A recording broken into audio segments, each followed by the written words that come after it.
Miss Caitlyn Kumi. So how actually is dating? What has that experience been like for you? I just really asked myself the question, do I like him? Not does he like me?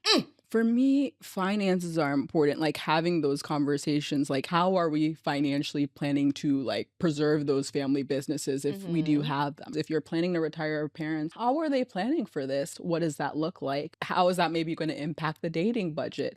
Do you have student loans? What is your credit score? Are you in credit card debt? I can't be with someone who's like, I don't want to talk about it. We're going to have a problem. Oh, Because the program's strict.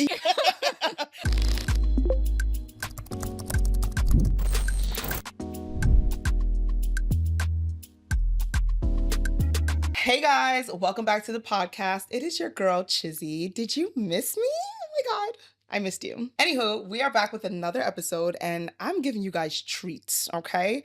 We've got an amazing guest today. We've got Caitlyn Kumi. I'm excited.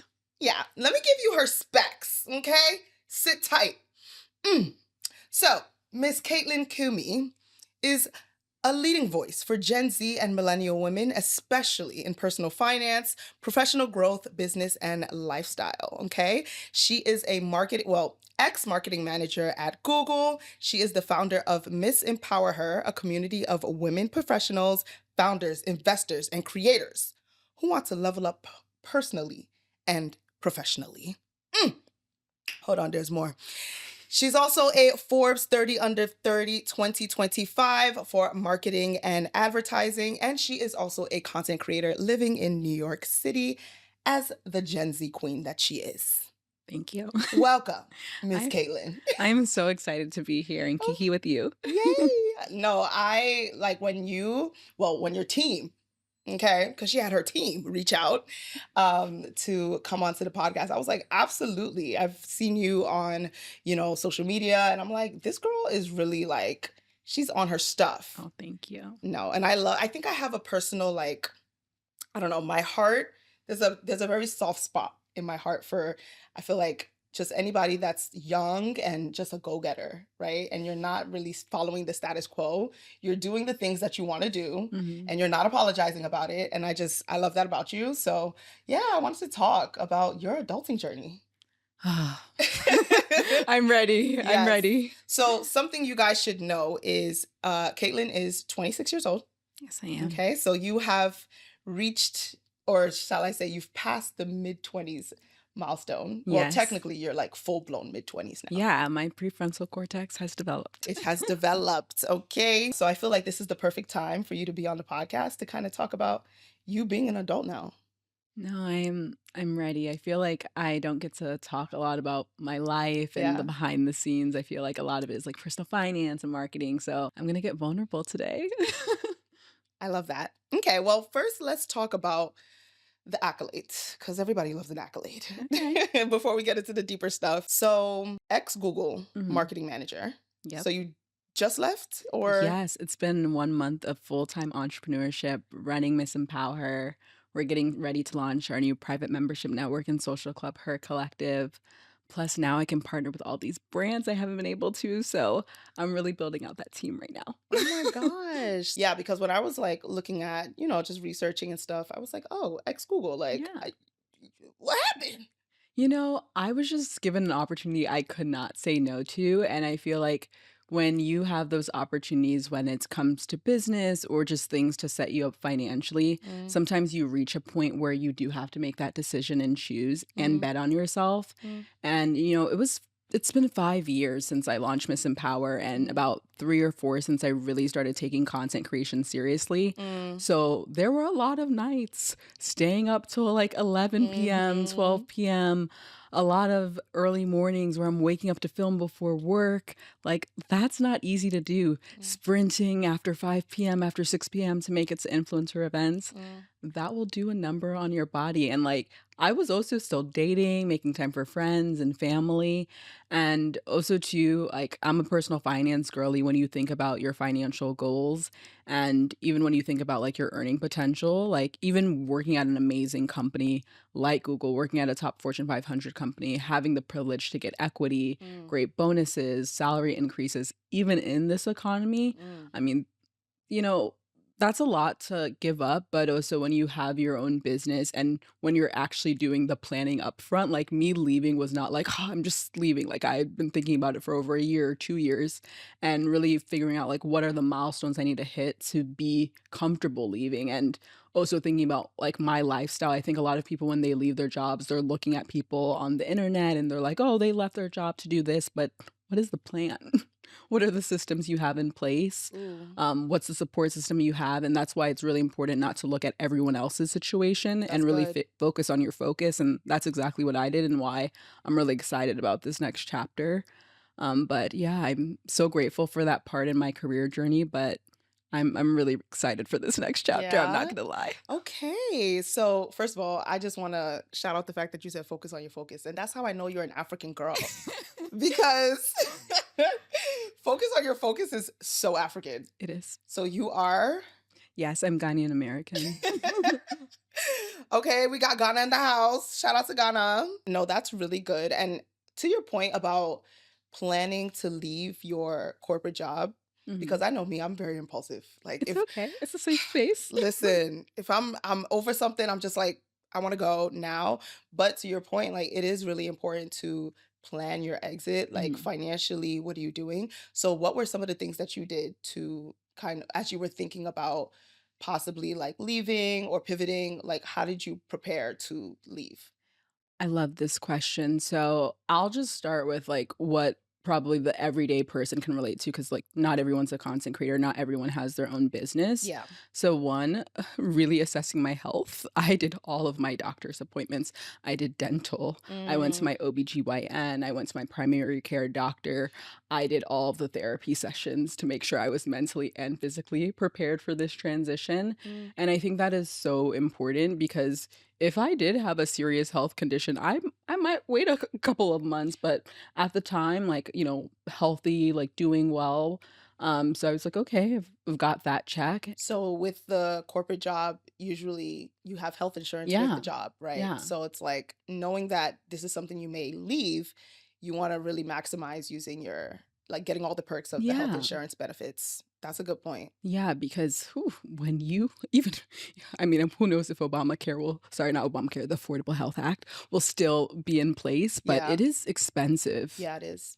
But at the end of the day, like, I'm really fortunate enough to have worked at a company that covered a lot of like those major benefits. Even before I left, Mm. I was able to do some like initial like fertility consultations and to look Ooh, into did you that look into process. freezing your eggs? Yes, I started that initial consultation process. I did the genetic testing. Oh. I haven't completed it yet, Mm. but I'm still relatively young. But as I get into my late 20s, my late 30s, I'll be a bit more serious. But one thing I did learn during that period is like there is a period where you will be a little bit bloated and I that can did not impact heard you. about that. But it's usually for 2 months or so. But I have a lot going on in the next couple months, so You can't afford that. no, it's probably not the best time for me to be, like, bloated, and then also too, there can be, like, mood swings and side effects. Mm. Obviously, it is good to, invest in that if you do have the financial means, or in my case, like, if your company is paying it and covering, Yeah. like, absolutely do it. I think my biggest regret was not prioritizing that early. Like, I always said, "Oh, it's something that I was going to do," but towards the end, like things with my business and like my transition out, things were just really getting crazy. So to be honest, that was just deprioritized. Mm. I do want to have a family, I do want to have kids, but at the end of the day, I trust in God's plan. And if I'm meant to continue freezing my eggs post my like former job, like I'll have the financial means. Like I know God's got me in that sense. Period. I love that. Okay, so maximizing health insurance Yeah. benefits. What are some other things that you did to Oh, prepare to leave? yes. Yes. Oh, yes. So at my like former company, equity is a part of my total compensation. Mm, So I was just, trying to maximize it as much as possible to hit all of those vesting cycles. So I would get as much equity. And what's hard is they have the golden handcuffs. Anyone who's worked at a big tech company, or maybe you work in like private equity, mm, finance, or any lucrative position, mm. they have equity, or sometimes at other companies it's like profit sharing, or you might even have a bonus that you're So is waiting this like on. the Roth IRA thing? Oh no, this is a whole Oh, different wait. thing. Okay. I don't even know if You we have have enough to time to cover No, okay, everything. okay, okay. Just do ABCs for us Yes. because ABC, so at most companies, you'll have your base salary, okay. you'll have your bonus. Okay. Sometimes it's tied to like commission. Sometimes it's tied to like hitting certain performance milestones. So Yeah. if you meet expectations versus exceed expectations, the percentage might change. Okay. But where I like to say the 9 to 5 millionaires are really made Mm. is where you're able to have equity. So you can sometimes have this at a startup or a major corporation. So the big ones like Google, Nvidia, like there are a lot of Nvidia millionaires because they were able to have that as a part of their total compensation. Okay, so this is where 9 to 5 millionaires are made. Not a guarantee, but Not a it guarantee, not a but guarantee. I have to put that disclaimer. It is yes. not a guarantee. If you're working at a company and they offer you equity, you will become a millionaire. It just can increase your chances. So I think it goes in two ways. So if you start working at a startup, Hmm. that startup does really well. They give you a little bit of equity. Maybe they get what acquired one day, or they go public. So is this a part of your like sign-on bonus kind of thing or like perks? Yeah, so some people they are able to get equity immediately when they start. Some you Mm, have to be there for a certain amount of time before it starts okay. vesting. Okay. But it really varies depending on the company. But a company like Google where I worked, you do have equity as a part of your total compensation package. Yeah, that's really important that Mhm. you're sharing because, some people just don't know this stuff. Like Yeah. navigating career Mhm. and the job market. It's like, I didn't know that you could ask for equity at a company.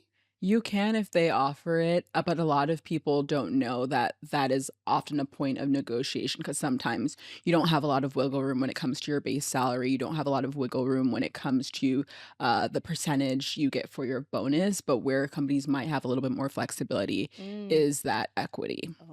Oh, okay. Well, there, that's a key for you right there. No, that's amazing. Okay, thank you for sharing that. Of course. Okay, so time at Google, marketing manager, and simultaneously, you also run a business, Yes, Miss I Empower Her. Yes, Miss Empower is my women's community. It's my digital media company. Literally last night I was going through the different arms of my business and I was like, how was I doing all this? Even with all of the outsourcing, I truly don't know. Girl, when I was looking you up, I'm like, how do you have time for any of this stuff? I think one of the Are things you like type A? type A type A minus, I'd like to say. Okay. Why the minus? Because I know how to have fun. Oh, okay. I do. So you're type A. Type A minus. I'm the type of person we could go on a girls trip and I've set the itinerary, but if someone's like, "Oh, like let's switch it or let's change the restaurant," I'm not gonna crash out. I'm not gonna have a Okay, meltdown. okay, I'm okay, gonna be like, okay. "Okay, we'll change the restaurant." Not too rigid. Yeah, Okay. but type A minus. I like a Type A plan. minus. Okay, so you are very what's the word? Time management is a very big thing for you, I'm not perfect. I but do organization. Yes, I do live by my calendar. Okay. I have my virtual assistants have work back schedules for me. I love a good action item tracker. I love centralized resources because I can't be looking everywhere. Like it's too Which one do much. you use? I'm like really, really basic. I am working on getting more AI tools integrated into my business. But I am a big like Google Calendar I person. love Google Calendar. Yeah, I also like set like the reminders for myself.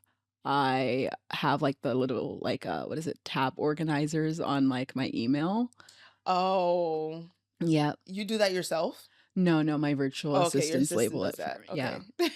I think that's like probably one of the best things I ever did, Yeah. outsource and get some virtual I assistants. mean, that's the only way if you're gonna like have multiple things going on because you're Yeah. only one person. You can only be split into so many ways. Yeah, I like to say I have a lot of amazing, like I call them my pretty wealthy woman mentors. One of the things that set me up for success is looking at the people that I admired and what are some of the things that they do to run their house, run their Mm-hmm. families. And I Mm-hmm. notice a lot of them have personal assistants. A lot of them have, like chefs who come and support. Some of them have what is it, makeup artists that come, their hair appointments done at home. They'll also have like, virtual assistants, house managers, like you name it. They just have House managers. yes. We'll circle back to that. Continue. Yeah, so I was like, "Okay, so," because I was like, "There's only 24 hours in the day," like, How are people how doing are all of they this? able to do everything? Yeah. And I think just really adopting some of those, like, early habits and not waiting till I felt like I've arrived. So, while I was at Google, like, very quickly, I was like, "Oh, girl, I know you want to have your house clean and to be doing all this, but, like, you can manage the clean, but the deep cleanings, you've gotta get someone there." I remember when I first got to Google and I was working and everything was growing with content and Miss Empower, I was like, "Oh, I don't know how I'm gonna afford to, bring in a cleaner." And I'm a numbers girl. I just ran the numbers. I was like, "Okay, if she comes every 2 weeks and Mm-hmm. I make this from a brand deal and if I'm gonna get my 4 hours back, I can make more money. I can afford this." And I Mm-hmm. think once I started to think in terms of how can I afford this? How is this going to help me increase my revenue? How is it going to help me optimize a business process? I stopped being cheap. I stopped trying to cut corners. Mm. And that's really, I think, where I saw that growth personally, but then also for like my business and then my career as well. Like I got promoted during that time at Google. You are speaking my language. Mhm. Yeah, one of the things that I realized in my mid-20s as well was the power of delegating and Mhm. yeah, running the numbers and being like, because the truth is, a lot of times we say we can't afford things, But you but you can. have money to buy Uber Eats every day. Yeah, that adds up.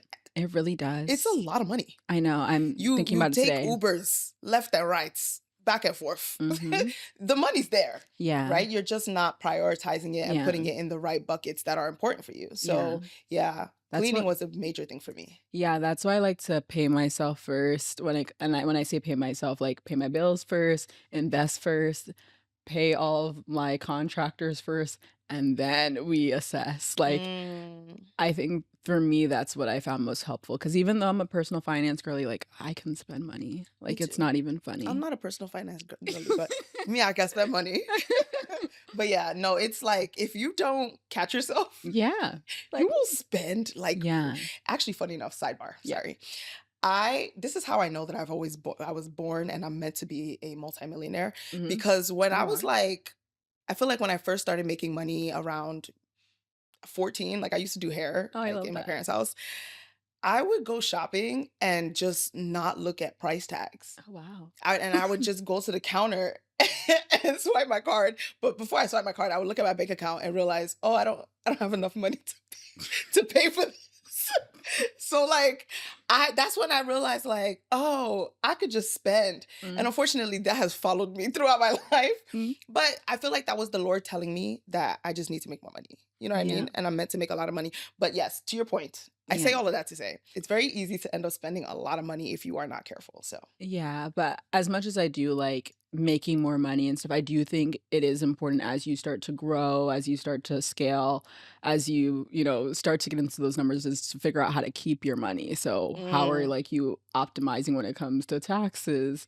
How are you like really doing that like long-term planning? Because having money is one thing, but then knowing how to grow your money and preserve your money and yeah. be efficient with your money, that's like a whole different ball game. Absolutely. So are these some of the things that you're talking about in your organization?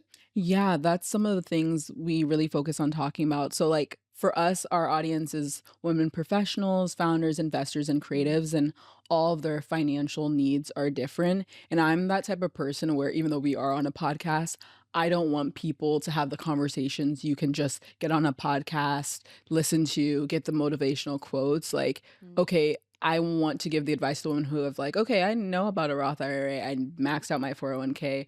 I got this health savings account. Like, what now? What are other ways to grow my money? mm, What are some emerging markets that I should consider investing in? What mm, are some of the robo advisors I could use? Like, when does it actually make sense to prioritize a financial advisor? mm. Is it better to do a flat fee or to do a percentage with them? Because sometimes people are like, financial advisor, have you seen those fees?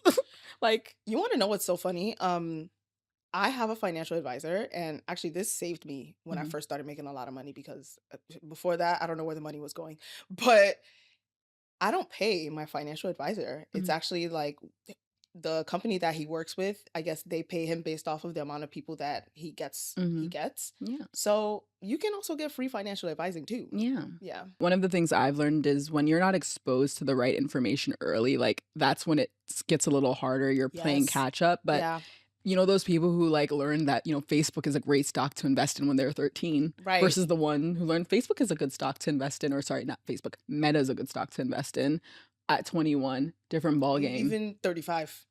Okay. Yeah. Yeah. And also not financial advice. This was just an example. Please Oh yeah. don't come and get her. Honestly, that's the point of this podcast, you Yeah. know, because it's just the more you know, honestly. And Mhm. it will be those little things that can literally like change the trajectory of your life. Yeah. And even to your point, like who you even network with, your friends, Oh, right? that's something I definitely want to dive deep Yeah. into. Like with when it comes to my community, Empower, and like us developing the private membership network and social club, were collaborating with a lot of like organizations. So we've collaborated with this group called the Bridge Club and Black Women Investor Network. And for me, that was a real like game changer because Mhm. I was exposed to these women who work in VC and private equity. And I'm learning things like, if you're a woman founder, if you're a Black founder, it's really hard to raise VC. Don't even like really, not to say waste your time, but don't prioritize all these major VC funds or, trying to get in the mix with like certain angel investors. Like where your market needs to be is those who have family offices or maybe those non-traditional investors. So Mm. if your homegirl knows a celebrity, she knows a basketball player, NFL player, maybe that's where you go to get your first investments. Topicals is a great I example. was literally just thinking about that. Yeah. Yep. So I think like being in those spaces, I would have never known like, okay, if one day that's a route that I want to take, Mm-hmm. that's a really good place to go. Or I think a lot of people are always looking at, people in their 50s or 60s, forgetting like your peers are legends in the making, they're icons in the making. Ooh. I've definitely felt that with like the Forbes 30 under 30 community and just being exposed to the professionals and founders there. I'm like, wow, like A lot of times, I think I've heard this before. It's like we focus a lot on trying to network up when you really should be networking across. yes, even in the content creation space, like a lot of my campaign managers, those who work at agencies, they are your age mates. They're literally, in fact, for me, they're younger than me now. Yeah. Yeah, they're like 24, 25-year-olds. And I think people forget that. Like Straight a out lot of of those college. people, when they're sourcing, and I know because I used to work in influencer marketing, sometimes, yeah, you're going through the portal, but most of the time it's like who's top of mind, who's on your For You page. Yeah. We can get into the whole obstacle of, the diversity in the industry and how that creates challenges as well. But we will save time. But I think a lot of people are like, oh no, I need this person to be my mentor, this person to be your sponsor. It's like your sponsor is that friend of a friend. And that's why also you should be very nice to people because Yeah. I have had people, and I'm not gonna lie, I've done a lot of work, but I am a little petty where I, Tell us. started, have some motion. It's like, hey girl, can you refer me? No, I remember what you did. But I mean, that's the name of the game. Yeah. Life is about people and Yeah. relationships. So you gotta like be nice to people. Yeah, I think it's so underrated. And even like for myself, like sometimes I will be so tired, especially when I was working in a corporate and doing like content creation. And I'm not actually an extrovert, but I know if I'm meeting someone for the first time, or even sometimes context, like if I know I'm not the most high energy and just like, I'm really excited to be here, but I haven't slept. Yeah. And people will give you that grace. But if you come and you're like, stank face, I don't want to talk to anybody. That's how they're gonna. This girl is so mean. Yada yada yada. That's then how you're they gonna remember block your. you. Yeah, I you need don't to do want better with that. that. It's hard. It's hard. It's hard. yeah. But I do think it is important to remember those things, especially whether it be like the content creation space or in a Yeah. professional space. And then I think also always remaining like humble. Because I think sometimes with these things, like it can get to people's head and it's like, ma'am, like It's you not were as once is. somebody. Like Yeah. remember where you were 5 years ago. Like you're never too good. I'm trying to think of like the different ways and directions I could take this. Yeah, go 'Cause I ahead. have so many questions. And I have answers. Okay, you know what? The first thing I want to talk to you about or ask hmm is because technically what you do is not very normal. Oh. She's like, really? In the sense that not only did you, well, right, prior, but did you have a corporate job, right? Yes. You also are a successful business owner, right? And then you also have a successful content creation business as well. Like you're doing a lot of major things, especially at a very young age. Thank So you. one of the things that I'm wondering, I, I want to know about your upbringing, but we'll talk about that in a second. But have you experienced like people telling you that, oh, you still have time. You're young. Like you don't have to like focus so much on personal finance. Like calm down. You don't have to work this hard. Have you experienced that and like what how did you navigate that? Yeah, I've always been about that money, like, since I was a kid, like, Period. 5 years old, I remember I had my Dora the Explorer wallet, and I was like, "Oh, $10." Like, I used to bring my money we used to have at my elementary school, the bank, I would, like, take all of the coins from my dad's coin jar. I had a lot of money when I went to university from doing that. Like, I've always been about the money, and ever since I was little, everyone's like, "Oh, it's not about the money, relax," but I don't know, I've just enjoyed having money, I've enjoyed making money for people. I've always been really social, like, impact focused, so Mm, there used to be this fundraiser, Jump Rope for Heart. I literally used to round up anyone in the neighborhood and say, "Hey, I'm raising money for this charity." I was always the top fundraiser, I was always really competitive. mm, Um, so there have definitely been times where people were just like, "Oh, like, relax, mhm, relax," but mhm. at the same time, I always felt like I was praised and rewarded for it, and Okay. I think we really internalize the things that we hear when we're younger, so I Mm, used to have relatives that would, like, come to my mom and say, like, "Caitlin's destined for greatness, like, she's going places." mm. Like, I would go to these school meetings and people would be telling my parents this, but I guess it's a good thing. I would have parents where they were just like, I mean, okay. Like, they never really took it seriously, Yeah. and they also never really put a lot of pressure on me, which I think helped. I think they're like, "She's got it on her own." Yeah. So I was really fortunate in that sense, which I guess now that I'm realizing is kind of rare growing up African and growing up, I guess, like, African and American and growing up in this environment. Usually there's a lot of pressure. Like, they never really compared me to my cousins or relatives. Mm. But there were times where they're just like, "Oh, like, just slow down, relax. Like, you don't always have to be focused on making like that money and doing this and that." And I'm like, I'm trying to be balanced. Like, this is me This trying. is me trying. But I think what grounds me is having friends that remind me, like, "You know what, girl, like, let's go out for the weekend."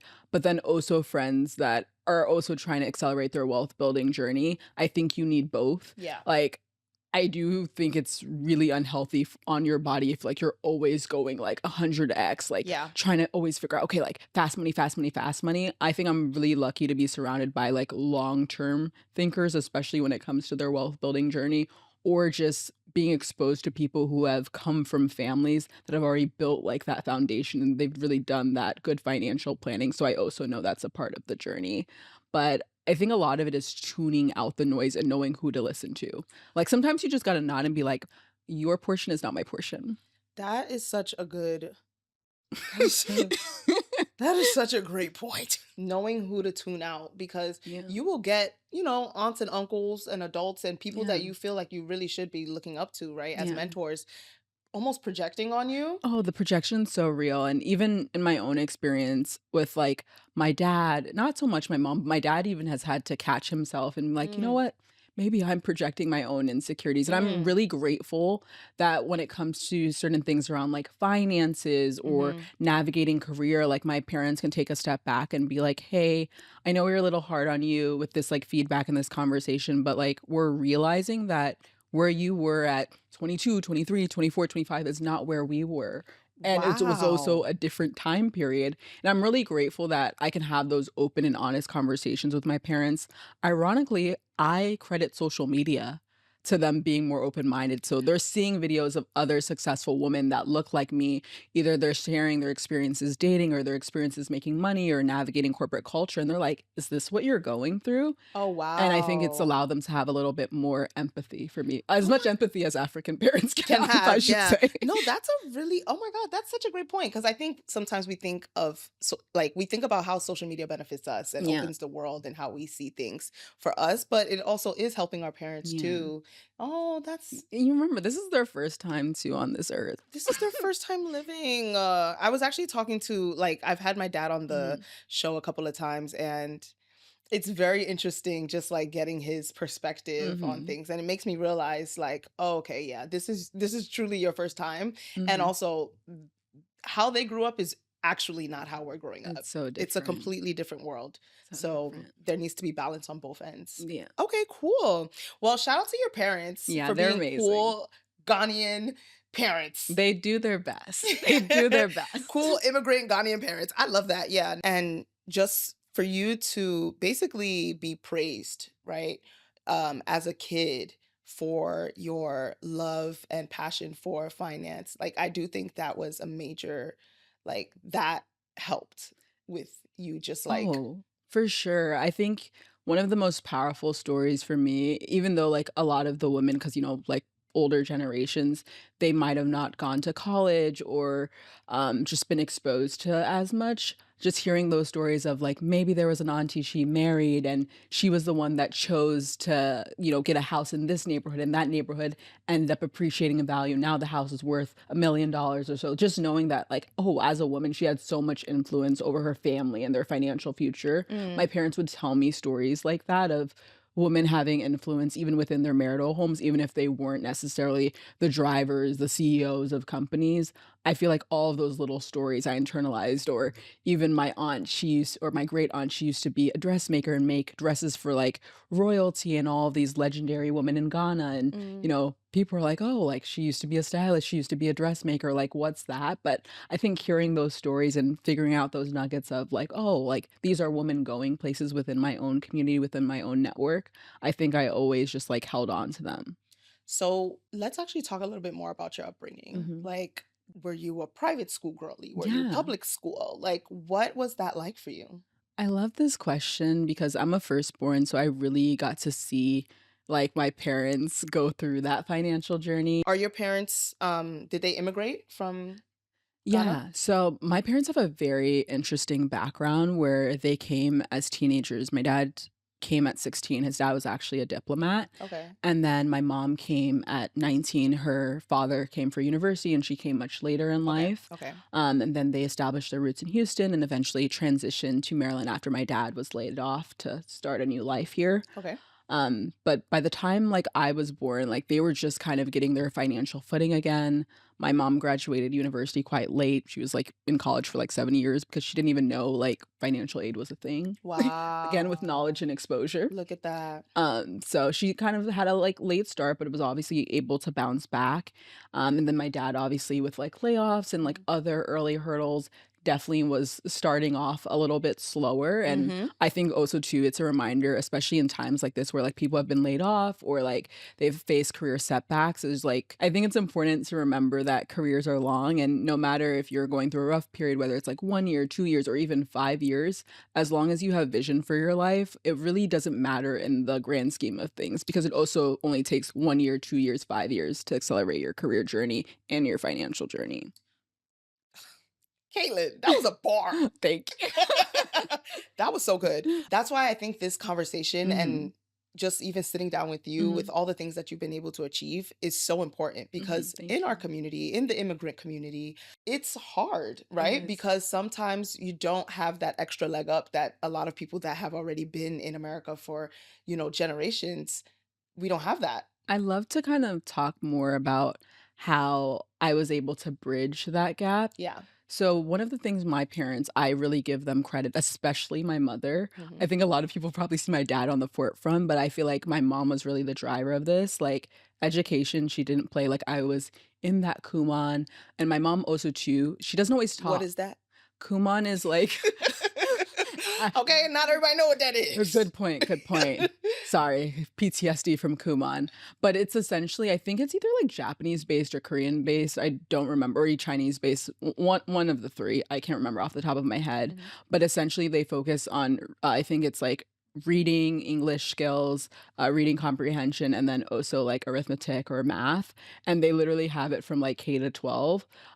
It would literally be packets on packets of work. So first, if you're like younger, it starts with like addition and multiplication, and then it goes to like pre-calculus, all the way to So calculus. did she have you doing this in the summertime or something? No, I did this during the school year. I did this Like during on top summer. of school? Yes, my mom didn't play. Oh, okay. And they also worked a lot, so they needed an accountability system, which was Kumon in this sense. You would Oh. have to go in once a week.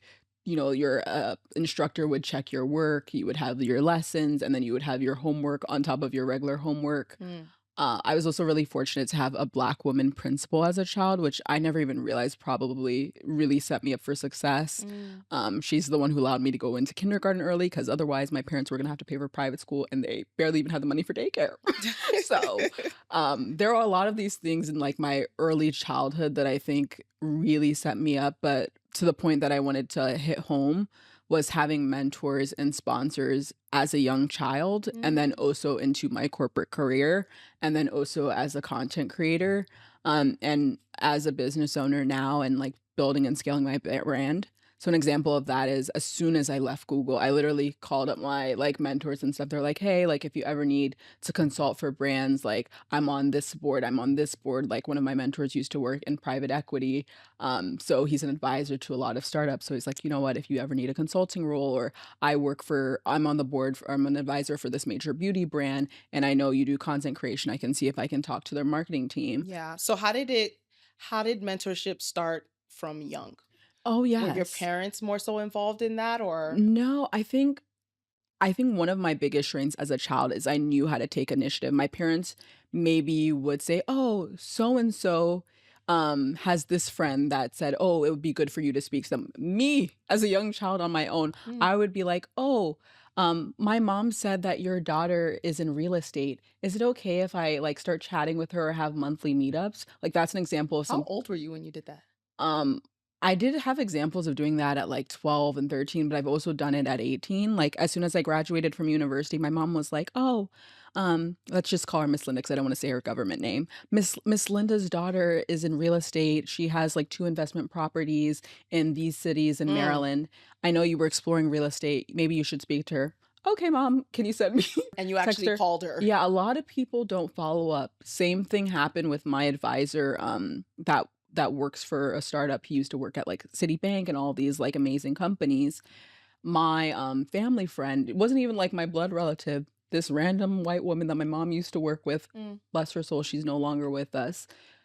Her husband had a brother who was, in the finance world. He was a mover and shaker, did a lot of advising to startups, told them about my startup, shared updates. And again, these aren't people I talk to every day. I maybe talk to them once a year, every 6 months, but Mm. I would do my like check-ins with them just saying, "Oh, like this is what I achieved in like school, maybe catch up around the holidays and things like that." This is when you were in college. This is when I was in college, high school, like, it just happened during different periods of my life, but Yeah. this example in particular happened around college or a little bit after college, and also it had been years, like, where I was always supposed to connect with this, like, family friend, like, their brother, like, their relative, and then eventually got connected with him, and now we have, like, monthly calls, and he's kind of become, like, a business advisor and mentor, Wow. and I think a lot of it just comes from staying in touch and having that exposure. Because a lot of people will say like, "Oh, like, if you are doing this thing, like, make sure you call me, I'll help you."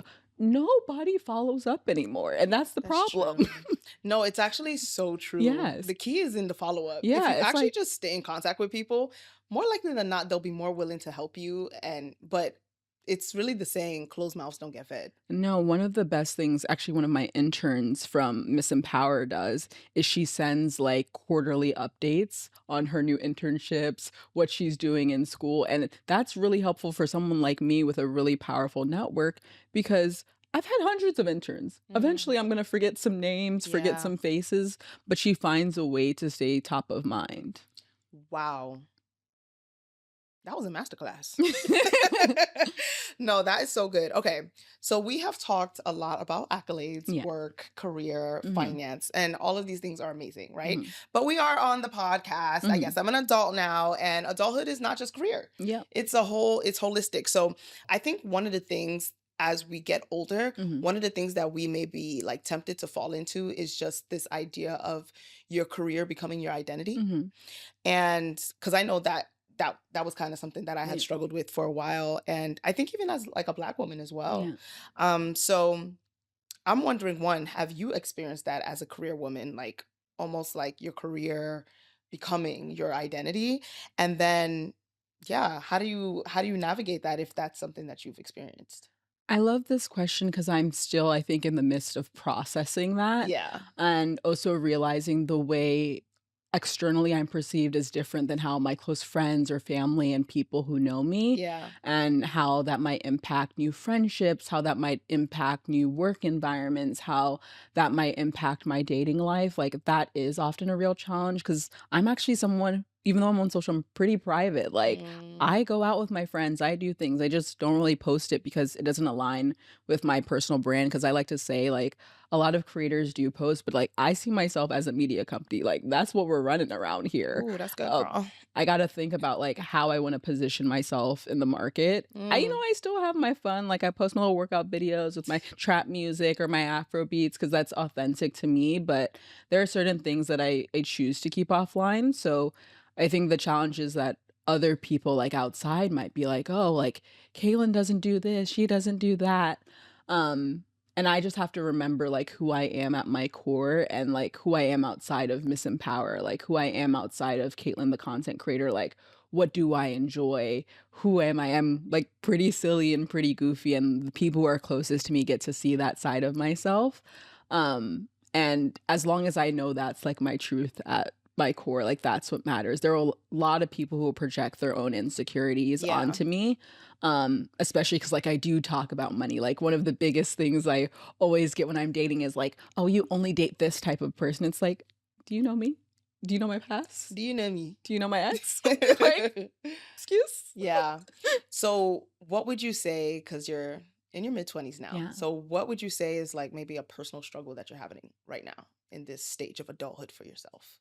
I think right now is navigating that work-life harmony because I really do believe there's not that there's no way around it. I guess there is a way around it if you do come from family money. Mm-hmm. That is not the case. Shout out to my dad. He set a really great foundation, but he is no Jeff Bezos. So there is some work that still, has to happen here. Yeah. But I think the biggest part right now is work-life harmony for me and really figuring out what that looks like.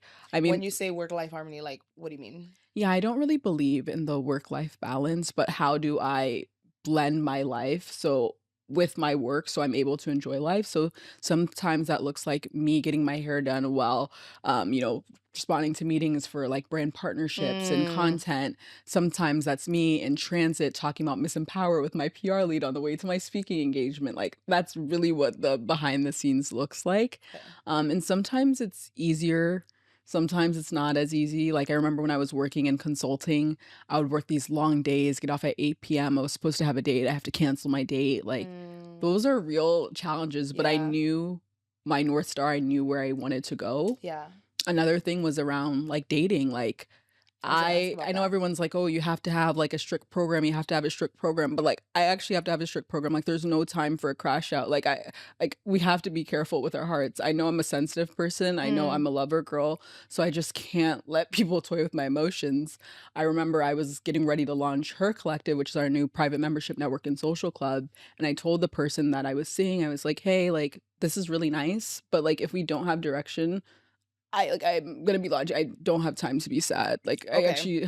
I don't want parts of that. So let's figure it out. Let's keep it cute. But So, okay. Let's get to the juicy stuff. So, how actually yeah, is dating, right? yeah, As a one living in New York City, mid-20s, career woman, yeah, also on social media. yeah, And you talk about finance, and I think that's very important yeah, because something about the finance thing, or at least if you see, like, if you come off like you have a somewhat wealthy or high maintenance lifestyle, yeah, for some reason the men get a little weird. yeah. So what what has that experience been like for you? I just really ask myself the question, do I like him? Not does he like me? Okay. One really helps. I That's actually a really great point Yeah. because half the time you actually realize you don't like the man. No. So that's just baseline. Mm, Number one. yeah. Number 2, I think, is really making sure, like, we share the same goals, like, in general, same goals, values, character, that's a big one. So I'm guessing personal finance is a major Yeah, value. like, a lot of people are like, religion is important to me. Mm, For me, finances are important, like, having those conversations, like, "How do you like to vacation? How do you like to spend your money?"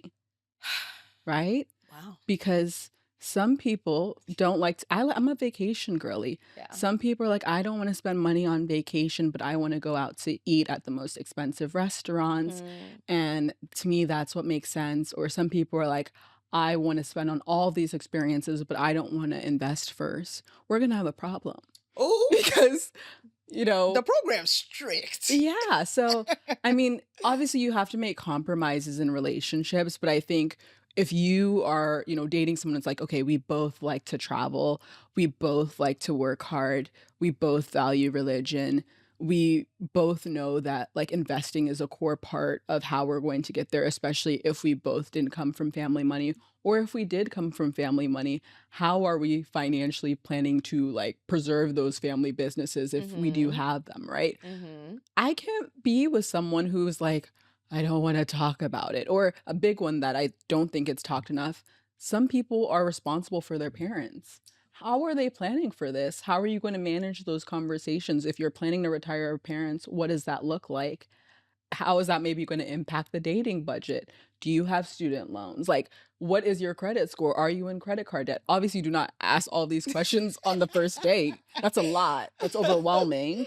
But gradually, like, these conversations No, need to these are things that happen. you genuinely need to like Yeah, talk about and because, think like, you're so about. ready to rah-rah, but, like, we haven't asked these Rah questions. rah. Rah-rah. Is your credit score okay? It comes up later. It comes up It later, does. and I think sometimes that's where the resentment comes Yeah. because you haven't had those open, honest conversations like, "Okay, one person doesn't have student loans. This person has student loans. They have to take care of their mother, their grandmother, all those My things." question though is This question is about to be something. no, I'm very interested. Yeah, Yeah. Miss Caitlin. Yes. I'm very interested. Like, do you nah, don't mind me. You can answer this or not if you don't feel comfortable. But are you dating exclusively Black men or do you open it up to different races? Because Yeah. I find that if you're looking for, not necessarily just high earners, but you kind of got to open it up a little bit. What Yeah. has that experience been like for you? I'm honestly open to dating like all races, but I have had a lot of my dating experiences with people that look like me or have like similar cultural backgrounds Okay. or adjacent backgrounds, I should say. So Uh, Nigerian, is that what you mean? you know, I have, explored the continent. I've explored the This girl world. is a PR strategist, okay? I did See this major. media trained answer. I have explored the continent. I did study PR in undergrad. I won't lie, but I'll keep it real. I am someone who is like open, but like Yeah. if you were to like open the Caitlyn book, I would say like it's is the UN, but like the UN congregated one continent. And we'll leave it at that there. That's funny. But to answer your question, I think sometimes that's why it's important to turn your phone off Mm. and go into the world, go into new spaces. Because I think if you stay on the internet, you'll think that, maybe sometimes the people that look like you, they aren't the movers and shakers, like they're not investing, but it just Mm. might be the spaces and the people that you've spoken to where, some of the statistics might be right is around if you are, a high earning woman or you have, a lot of like exposure, so maybe you're a content creator with a lot of media opportunities and stuff like that. Like there's a very unique type of man if that's what you date, Yeah. that can handle that. Like that's not for everyone. And Yeah. one of the things that I'm still learning, and I do talk to a lot of my friends because it's such a new space, is how do you navigate those conversations with people? How do you know if people are genuine, right? Because they might know you. You just don't know them. Yeah. As a content creator or Yeah. just like being like public facing. Public facing, but even women who, are doing really well for themselves Yeah. and like navigating that. Yeah. I think it's really getting to know the person. That's why obviously once you have that baseline of, oh, we share the same like financial goals, we share the same lifestyle goals as well. Like that's also a big thing. Are you a homebody? Are you an outside person? Be honest with yourself and be honest. Are you okay if your man's an outside person, you're at home? are you gonna be stressed? You need to ask Mm. yourself those questions. Have you experienced like men being intimidated by you? The problem is, like, if you are intimidated by me, like, we're probably not gonna work. So you might not even get that initial date. Like, I've definitely had where men might, like, maybe message me that they want to date me and then delete the message. Like, I can see it. Like, I can see it. That's actually so funny because I see that all the time. Happens, Yeah. happens sometimes. And for me, one of the things that I've really done over time is Mm. just listen. Mm. Like, sometimes we'll go on a date, I'll just allow them to share their I'm like, "Tell me how you Just really talk. feel." Because when they talk, they'll tell you everything. Yeah, like, I've dated someone where I didn't share that I was a content creator. I didn't talk about work. I just wanted them to get to know me, Yeah. and then I think we went somewhere, and then someone's like, "Oh, do you know Caitlyn, da, da, da, da," and I Mm. could just see their face like, "Oh my gosh." Oh my gosh. So that's been interesting, but once you, I guess, start to get to that space where you're like, "Oh, maybe I need to, like, diversify, like, my network or, like, the space I'm in," or, like, the type of people, like, I would date at, like, 22 are very different than the type of people I would date now, so I think also giving yourself grace in that area, but I wouldn't say that it's necessarily challenging to, like, meet people. I think it's just, again, making sure you have that alignment when it comes to the goals, the values, but I don't think it's especially in a place like New York, you can meet so many people who are great on paper. Mm. It's just whether that you have the things that it takes to go long term, right? Because there are Mm. so many good time people. There are so many people like, oh, I just want to go on a date, get cute. But for like that lock in, like that really takes like being vulnerable, being honest about the things you want, and them being honest about the things that they want. So are you trying to like lock in with someone? I'm definitely really open to it, but I'm also the type of person where like I just don't want to have an Instagram boyfriend just to have an Instagram boyfriend. Mm-hmm. I'm going to bring someone into my life because they add value, I add value to them. We enjoy being around each other. Um and I can really bring them around like my friends and family, like they are very secure in themselves because if you walk into a room and like your friends are like, "Oh my gosh, look at Caitlyn, she doing," are you gonna, like, start crashing out about what's going on with you? I don't Yeah. have time for that. Yeah. Like No, seriously. yeah. That's so interesting. So, because I feel like at 26, for me Mhm. personally, I don't think I was like, I would say I want a Yeah. relationship and, oh, yeah, I want to get married. Yeah, yeah, yeah. But the reality of that was not, it wasn't clicking by 26 for Yeah. me. Um, but is that something that you've like really thought about yet? Or are you still kind of like, figuring it out, navigating? Yeah. I Like, where are you at? definitely don't feel like I'm at the stage where it's like, "Okay, if I got married today, I'm ready to be a mom." I do feel like I need to mature and, again, get a little bit more,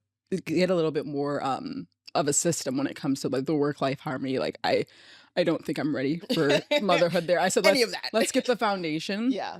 But I obviously, like, have dated and gone through, like, this life of, like, working and, like, balancing, like, someone else in my Mhm. life. Which I think is very important to do. Yeah, Yeah. but I think, again, a lot of it is, like, the lifestyle compatibility. So for example, I'm not the type of person who can text all day with my partner. I Mhm. like a good text in the morning. I do my work, the evening, like, we go out, like, on the weekends and Yeah. stuff like that, or if they have to travel, as long as, like, there's that consistent communication. But that's where, like, the self-awareness piece Yeah. comes into it. Yeah. Because if you don't know, like, okay, what do I need to feel like loved and appreciated in this relationship? What do they need as well? I think of the people like I've dated, I've learned so much from them as well. Like one of the things I learned is, sometimes people need validation. Sometimes men need validation. Not in the way it's like, oh, like kiss up to, but sometimes it's like, oh, maybe as a child, like they didn't get that. So when you say it, it means so much. But I grew up in a house where not that I was like really validated, but like I never questioned whether I was good enough, like, I didn't have to go through that. But Mm. again, in these relationships, you learn that it's not just about me. Mm. You have to be able to adapt That's in good. order to, like, truly, like, love and, like, support, like, the person you're with, so It's a I've very had that. Yeah, that's so Yeah. good. Oh, you're doing so Oh, great, thank sweetie. you. Yeah, another big one as someone who can kind of just work, I, like, dated someone who just, like, taught me how to have fun, like, he was such a hard worker, but he would go out, like, every week and just enjoy life, and I'd be like, "How are you doing it?" But it's like, You can. You Like, it's a just do it. choice. Yeah, It's a like, choice. yeah. And he You have to loved schedule it in. life. Yeah. So after like dating him, like that was one of the things where I was like, I'm too young not to be going to the club. Like I don't need to be home every weekend. Like Okay.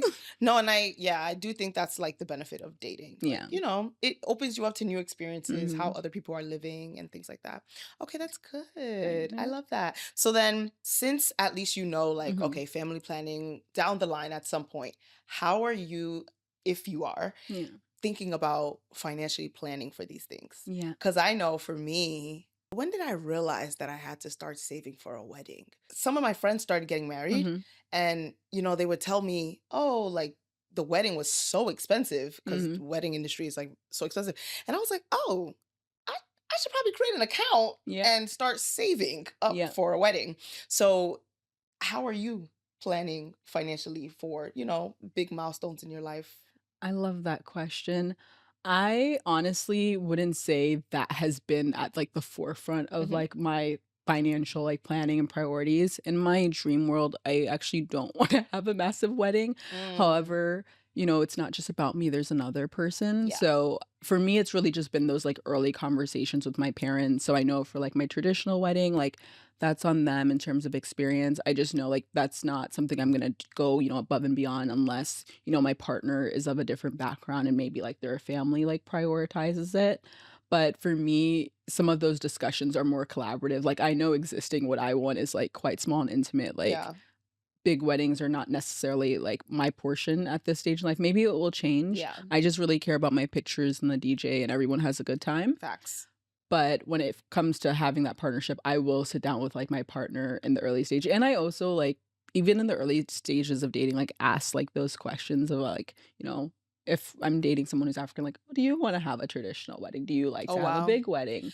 So even like outside of like, okay, things like wedding, like I don't know, you're Yeah. 26, so I Yeah. was thinking about none of this at 26, so it's okay if you're Yeah. not. But like, but I do think it's important in just as you Mhm. are getting older to start just like thinking of it in the Yeah. back of your mind, like not just wedding, I don't know, kids Oh, at I've some definitely point. thought about like the number of kids and the people I date. I talk to them because sometimes they're like, I want four. I'm like,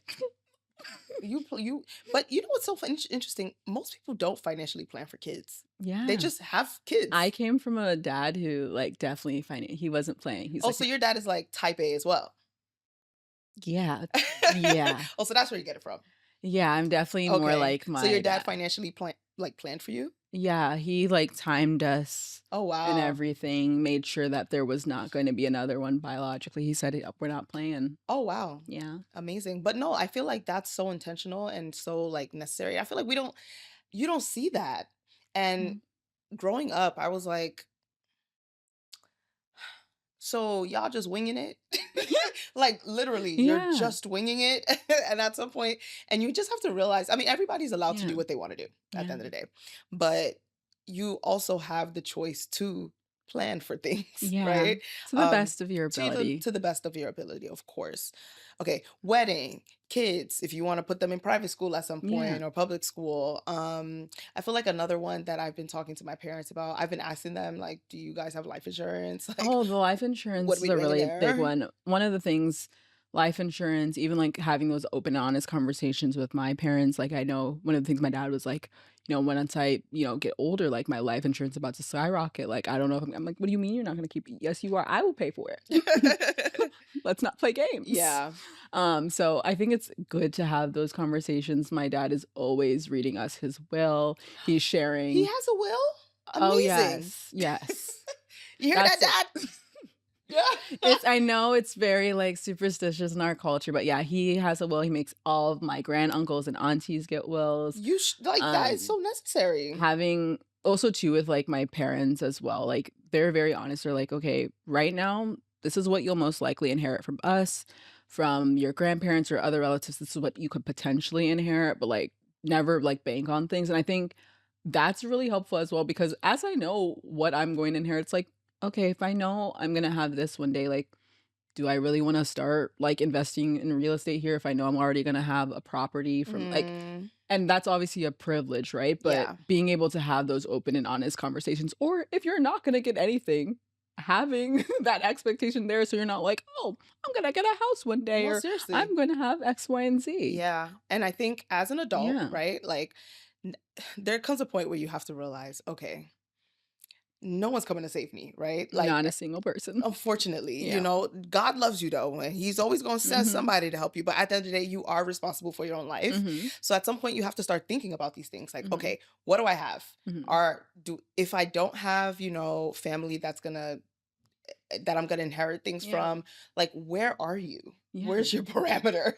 So Yeah. okay, these are the things I have to work towards, and I things like think that. I think if you're someone with, like there's no safety net, that's where thinking about like the relationships that you have.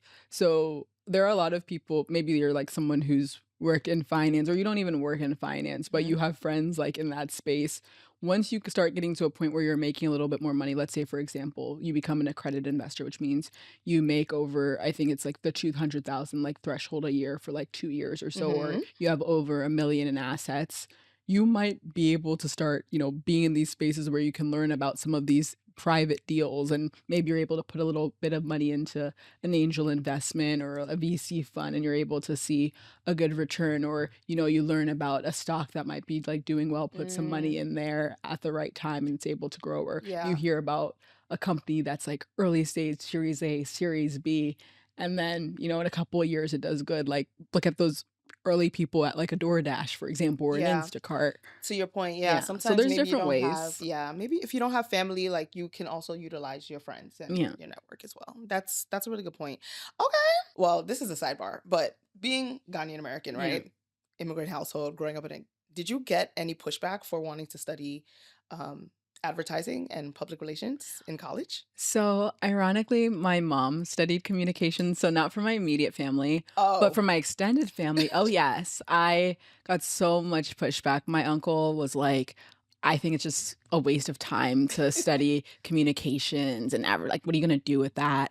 I remember when I was leaving consulting, my uncle was like, I just don't think you should like leave so early in your career. Like you should wait, like you'll get paid more if you like leave, 2 years from now, or like go to business school and do that. And I'm also still a big proponent of grad school, but I'm just sharing my experience. Yeah. But I did it anyway and I didn't listen.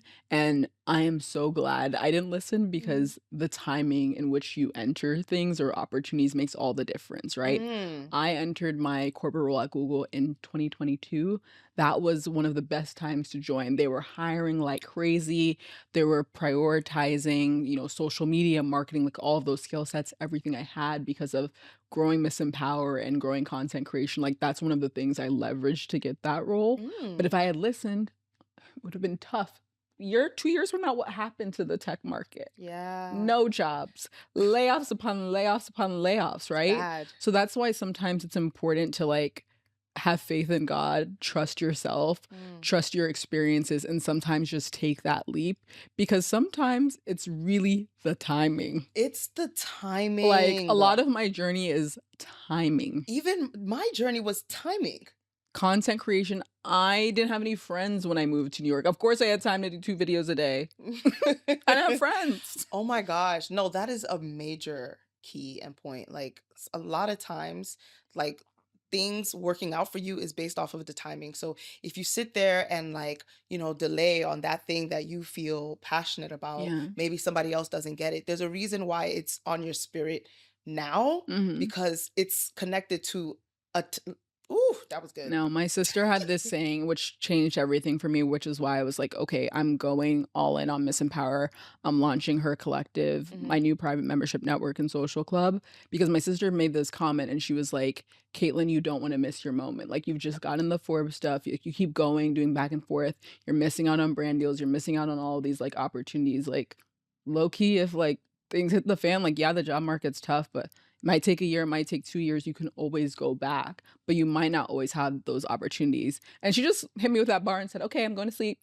And I was just there in my thoughts and I was like, "No, she's making sense." No, yeah, it's true. That's amazing. So if you could go back and give yourself advice in college and then post Yeah. college, um what advice would you give yourself to prepare for the job market in college? I wouldn't have stuck to my circle. I felt like I went to an amazing school. I went to UNC Chapel Hill. Yes, it's not an Ivy League, but it's a really great like public school. Hmm. But I felt like I would always stick to like, the same like African students organizations, Mm. or just like my immediate like close circle. I did have some opportunities from working at my school's entrepreneurship center, Mm. which really helped. I'm shout out to those alum with the dough. Yes, yeah, that was really, really helpful. Shout out to them. I love them. I love them down. Really one of the best part-time jobs. I got to dress up, be cute, Mm. but also got to network and get paid. So that Yeah. was a really great job. But I do wish, I would have gone to frat court a little bit because a lot of people think like, oh, why would you do that? Like that makes no sense. Like a lot of the referrals you get, the opportunities, it is from those, like, informal conversations, like that random girl you worked on a class project with in school project. Like, one of my freelancers from Miss Empower, we were in a public speaking class together. We were literally just reminiscing, and in that class, we had all the top athletes in the class. It was literally like something out of a movie. We had, the writers, we had, just, like, everyday girls like Yeah. us, Yeah. and all of us still stay in touch. Like, some of those people are now in the NBA, NFL. When I was in Wow. college, I had a side hustle. I used to make food for the athletes. Some Yo, of them you are now have in the lived NFL. many different I've lives lived so many lives, and I don't in even this like. your small 26 years. No, it's so funny because like I'm not even someone who loves chefing up. I had a side hustle in college, and this was before they paid the athletes, so Mm. they would use their little stipends, give me money to cook on the weekends. I mean, we were better than Uber Eats. That is so interesting. Okay, so Yeah, you would step outside of your like immediate circle yeah, more. step I'd outside. agree. I would definitely step outside. When I tell you, like, there are people I've met post college that have opened so many. I'm like, girl, we need to hang out more. And like Like, y'all are nothing alike. nothing, Yeah. nothing on Yeah. paper. Yeah. No, I would agree. I would do that, and I would also like utilize like just resources more for me. Like, Yeah. learn about the study abroad programs, the internship programs, get Yes. those I I get was those good about that. mentorships. I love, sorry, love UNC, but I everything, even my first, I think it was like a 1,500 or $1,000 grant from Miss Empower. It came from my school's entrepreneurship fund. Wow. Okay, yeah. Yeah. That's amazing. Yeah. Okay, so what about like well, I think you've kind of given the tips, really just like reach out to people. I know it sounds so bare bones, but like sometimes I think we are like, oh, what's the master plan? It's like sometimes the basics: be a good person, Yeah. be kind, Yeah. follow through, provide value. Also, a lot of people, they take, take, take, take, take. But what have you done for somebody else in the last 3 months? Yeah. I think one of my biggest strengths is I'm a super connector. One of Mm. my friends was like, every time I talk to you, girl, I leave with a resource. And at first I Wow. was like, man, do you want to vet with me? Like, let me know if you, she's like, no, no, I like that you're like this. I love Mm. that you're very solution oriented and you provide value in that way. But I think some people underestimate the importance of like supporting others or showing up. And it looks different. Sometimes it's just sending your girl Bible verse or like your gospel playlist when you're having a hard week. Mm. Sometimes it's like making that like intro or maybe sharing a resource you use to accelerate your business, whatever that might be, Mm. depending on the setting. People remember those things. And I think that's when you start to see the opportunities or like positive experiences multiply. But That's everyone's in their own world. yeah, Yeah. silos. Yeah. That's really good. I think the last thing I want to talk about is just like how are you pouring into yourself? Yeah. Just like as a woman, as a I girl love growing that. up, like what are you doing to just take care of yourself or, Yeah.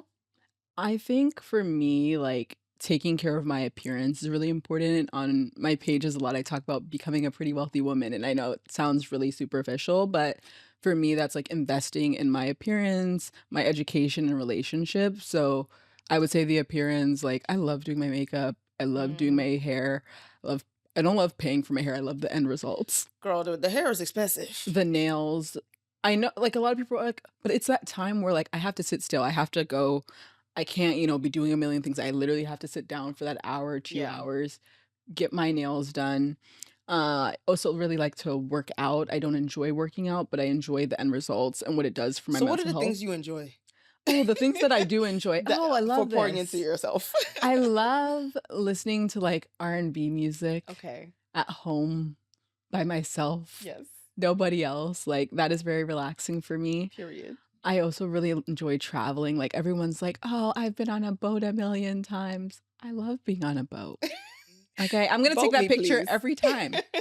Every time. The Okay. sunset cruise tours, Yes, yes. I do the same. How many sunset cruise tours can they're all the That same. is funny. That brings me a lot of joy. Another thing I love doing is bringing people together. I think in another life, I'd be a matchmaker. I love having like little Ooh. hosting events with my friends. Hosting is actually very fun. But not in a way like 'cause I literally tell all of my guy friends, if you're invited, no thirsty men, because you're gonna ruin the experience. Yeah. But I love hosting. I love when people connect. But I'm like, please, I beg, this is not a matchmaking event. It's hosting. Whatever you guys do, don't call me because I don't want to hear the stories. That's funny. Hopefully, I'll be invited to the next one. Yes, I will keep that in mind. But actually, I'm not even as much in my hosting era. I'm in my curating era. It's fine. But I got you. Times and seasons. Yep. Okay, good. I think it's important to know the things that, you like to do Yeah. so that you can just decompress. Because you're also Yeah. just a girl. At the end of the day, you're just a No, girl. massages are also a big Yo, I one. love massages. Yeah, You that's know a what big I one. love right now? What? I'm like very into puzzles. I saw here. Yeah. Yeah. I have a stack of just puzzle. Like, I've been really I love games. Games. So I'll have like game nights. Mhm. Like, I like having fun. Oh, I love that. Yeah. Also, now that you said that, I'm like, can I invite you to this housewarming that I have? I've already have like 2+1s, but now I'm gonna ask. Ask. Okay. No, but yeah, I think you like, yes, work, yes, build, Yeah. solve world hunger, but Yeah. also like tap into the things that make you you and the Mhm. things that you love to do as a child Yeah. and the things that you're learning Yeah. that you enjoy. I think those are important too. Yeah. So, I also like tapping into the things you enjoyed as a child. Like I used to really like reading, mm. so I joined a book club. Oh my God, I know. that's so cute. I know. I think it's just important to do those things. Yeah, Yeah. no period. And then also like turn up if you want to turn up. That part too. Okay, so last question, parting, we ask all of our guests this. If you could give a message to 17-year-old Caitlyn, what would you say? Don't be afraid of your light. Yeah, I Ooh. think that's a big one. I think, they say like people like are afraid of like their own success or what they could be. Mhm. I think you really need to sit with your thoughts and say like, why am I procrastinating on this thing? Like, why am I acting like, oh my gosh, you're not overwhelmed. Just sit down and breathe and do 1, 2, 3. Mm. I think I sometimes would just get in my head about so many things and put all these like limiting beliefs on myself. And it's like someone with like half your talent is doing this boldly. Boldly. That is good.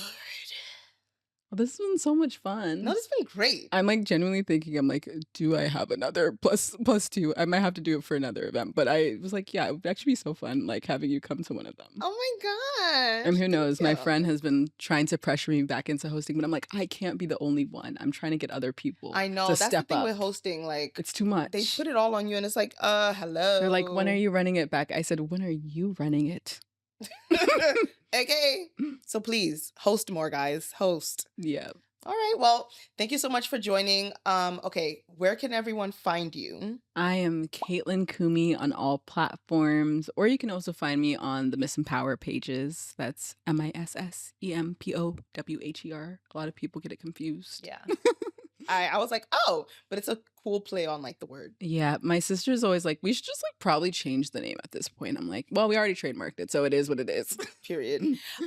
Yeah, definitely just look into all the things that Caitlyn is doing. If you are looking for a powerful network of women, join ASAP. Everything will be in the description box, so you can obviously go click away. But yeah, thank you so much for joining. Thank you for having me. I can't wait to see the more guests coming I on the know. show. Oh my gosh. All right, girl. Well, we will see you guys in the next episode. Bye, y'all.